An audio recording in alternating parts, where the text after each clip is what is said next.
Boa tarde, gente. Tô aqui tomando um café noronhense. E assim, tô cansada de falar rápido aqui, então eu vou fazer em 3 vídeos ou 4. Aí o pessoal vê o que quiser, né? Bom, em primeiro lugar, eu queria falar com vocês sobre a minha paixão pelas narrativas curtas, pelo conto, né? Eu amo ler contos, né? E como o último vídeo que eu fiz foi um conto de Dostoiévski, o Sr. Prokatkin, então eu resolvi dar um fecho maior para essa questão das narrativas curtas, inclusive é uma boa maneira de começar a escrever. Inclusive, lá está fixado no meu perfil lá, eu contando um pouco da minha história e falando sobre a minha coletânea de contos, né, que eu tenho aí guardadinho. Quem sabe um dia eu pego e continuo a expandi-las um pouco mais, como o Nabokov, né, de um cartão vai para um cartão maior e vira um romance, né. Enfim, mas eu adoro narrativas curtas e, enfim, eu poderia aqui listar milhares de contos maravilhosos e autores de contos que eu gosto. Ai, são tantos, gente, que não dá para ficar listando. Carver, Lúcia Berlim, americanos, Hemingway, enfim, né? Chekhov, obviamente, né? Quem mais assim que eu gostaria de citar como contista? É que são muitos, né? São muitos. Enfim, Salinger. E você tem assim, Dom DeLillo. Meu Deus, é muito contista, gente. Aqui eu não tô para fazer uma lista para dizer, né, Alice Munro, é muita gente, né, e tem escritores que praticamente só escreveram contos, como Carvin, era poeta e contista, e tem escritores que escreveram contos e grandes romances, que é o caso de Dostoiévski e é o caso de Gogol também. Bom, então esse primeiro vídeo é só para dar uma introdução ao conto que eu quero falar, tá? Ontem era a ideia fazer isso ontem, mas como faltou luz aqui em casa, então a gente ficou ali, mas é isso. Continuando aqui, gente, falando sobre contos, que é um assunto muito caro para a mim, porque é o tipo de narrativa que eu gosto de escrever. Então, assim, não vou ficar aqui falando de listas, mas enfim, é tanta gente, né? Jorge Luiz Borges, Cortázar, Edgar Allan Poe, é muita gente, né, gente? Não dá para ficar listando aqui a quantidade de contos maravilhosos. E em todas as listas que você pode jogar lá no Google, você vai ver que sempre tem lista Machado de Assis, pelo amor de Deus, Machado de Assis, tá? Para falar de um brasileiro contista excepcional, universal, um dos melhores de todos os tempos. Então, esse universo do conto é algo que me fascina e que fascina a muito dos leitores. Leitores, às vezes, tem gente que só lê poesia, né, gente? Eu acho isso incrível, porque a poesia é a condensação máxima da literatura e a pessoa vai lá e lê poesia. Eu tive uma época que eu só lia contos, porque conto você, na correria do dia a dia, na loucura, é muito bom, porque você pode ler um conto por dia, ou até 2, eu não recomendo, né, porque eu sou do tipo que eu acho que para ler a gente tem que ler e mastigar aquilo tudo, ruminar, enfim, né, depende do tamanho do conto também.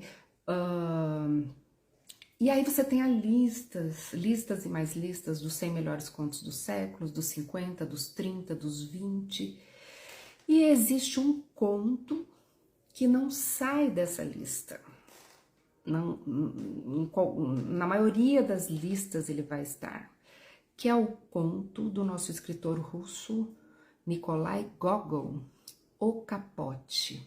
Este conto é considerado está entre os melhores contos da literatura universal de todos os tempos. Não sou eu que estou dizendo, o mundo diz, né? E é sobre este conto que eu quero falar hoje, porque ele está intrinsecamente ligado à história de Dostoiévski, à obra da juventude de Dostoiévski, até mesmo a ideia de Dostoiévski de começar a escrever.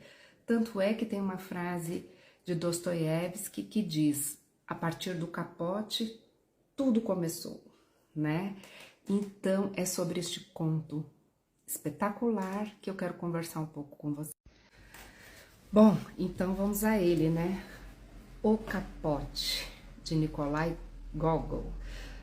Como aqui tudo é muito curto, não tenho tempo de ficar falando muito sobre a obra geral do Gogol, né? Mas o fato é que este conto é de 1842 e este conto é considerado um dos maiores contos de todos os tempos.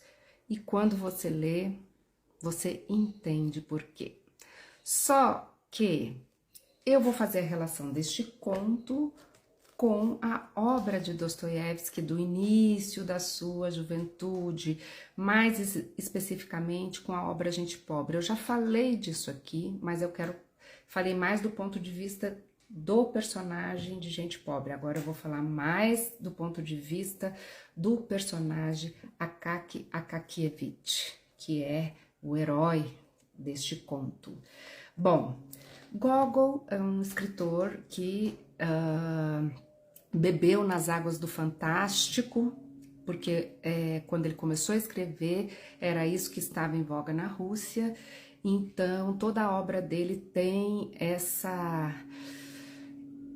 questão do fantástico, a questão da sátira também, do cômico. E em Gogol teremos sempre um narrador um pouco mais distante, né? Um narrador acima dos seus personagens, diferente de Dostoiévski. Mas eu não vou entrar muito nesse ponto porque isso fica para outros vídeos. Bom, temos aqui um funcionário público, mais uma vez, de baixo escalão, um copista, que se chama Akaki Akakievich, que mais ou menos é um trocadilho para dizer assim, que é uma gagueira, né? E isso Dostoiévski pegou muito de Gogol, né? Todo o personagem todos os nomes dos personagens de Dostoiévski, se você for ver na tradução, eles refletem aquilo que esse personagem é. E Gogol fazia a mesma coisa. Então, Akaki Akakievich é um personagem gagueira. Por quê? Porque este reles funcionário público, ele não conseguia se comunicar com o mundo, ele articulava muito pouco.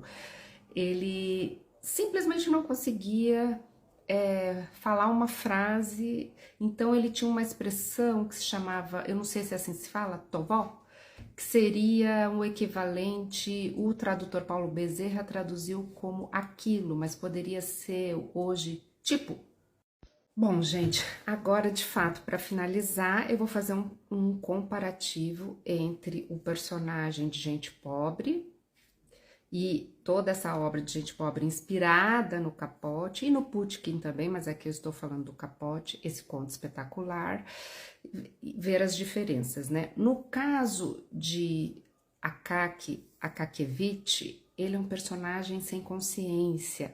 O evento que transforma a narrativa é ele adquirir um capote, é uma coisa, é uma roupa. No caso de Devutkin, é uma menina, né? É Várvara, é a troca com Várvara, tudo por Várvara. Então já começa aí uma diferença significativa. Akaki, ele não tinha autoconsciência de si mesmo. Por isso eu comentei que ele era mais um espectro, ainda que ele viva momentos, a partir do momento que ele adquire o capote, a narrativa toma outra dimensão. Devutkin, não. Ele quando se vê como num espelho, como ele vê como os outros o enxergam, ele vai à ruína. Então ele tem uma autoconsciência muito grande, ainda que ele seja um pobre funcionário de baixo escalão da burocracia russa. Então isto é muito inovador e muito diferente. Gogol pega este personagem e dá ao leitor uma forma cômica com o Akaki de O Capote. Dostoiévski com Dievutkin, ele aproxima o leitor, mas mais por seus elementos de humanização deste personagem, Dievutkin, justamente porque Dievutkin tem uma autoconsciência sobre si mesmo. Isto não quer dizer que Dostoiévski não admirasse Gogol ou achasse que o Capote era um personagem desprezível, que no sentido de que com o leitor a relação era só de comicidade, não é isso, tanto que ele fala a frase: todos nós saímos do capote de Gogol. Então, finalizando aqui para vocês, gente, no caso desse comparativo, o Gogol, ele eu anotei aqui para não me perder. O Gogol, ele é o riso por entre lágrimas. E o Dostoiévski são as lágrimas. Aí eu queria falar mais uma última coisa, né? Essa questão que eu falei que em Gogol é o riso entre lágrimas, e o que predomina é o riso, e em Dostoiévski são as lágrimas que se sobressaem, ainda que haja comicidade também no personagem de Dievutkin e na novela Gente Pobre. Mas aqui eu queria dar o meu depoimento de quando eu li O Capote. Gente, eu chorei muito quando eu li esse conto. Até agora eu me emociono quando eu estou falando desse conto, porque foi uma experiência muito forte para mim. Então, assim, eu como uma amante da literatura, só de lembrar desse conto, eu tenho vontade de chorar. Então, eu recomendo muito que vocês leiam esse conto, lembrando de colocá-lo num contexto da época, lembrando de colocá-lo num estilo, né? Porque Gogol tem um estilo muito específico, mas não tem como você ler esse conto e sair a mesma pessoa. Porque este conto, ele é de fato universal, porque ele fala ali de tanta coisa. E ele pode ser aplicado, apesar de ter essa distância do narrador e do leitor, e apesar do Gogol ter essa comicidade, né, como um elemento forte. Eu não chorei em Gente Pobre. Eu não chorei lendo as cartas de Dievutkin, mas eu chorei quando eu terminei de ler o conto de Gogol. É um dos contos mais espetaculares já escrito, minha opinião, não só minha, né, gente? Como eu já falei aqui lá no primeiro vídeo, é considerado um dos maiores contos de todos os tempos, né? E olha que temos aí Tchekov, A Dama do Cachorrinho, enfim, uma galeria extensa. Então, eu queria dar esse depoimento final de que ler O Capote, o conto O Capote, de Nikolai Gogol, é uma experiência transformadora. E eu chorei muito, muito mesmo, gente.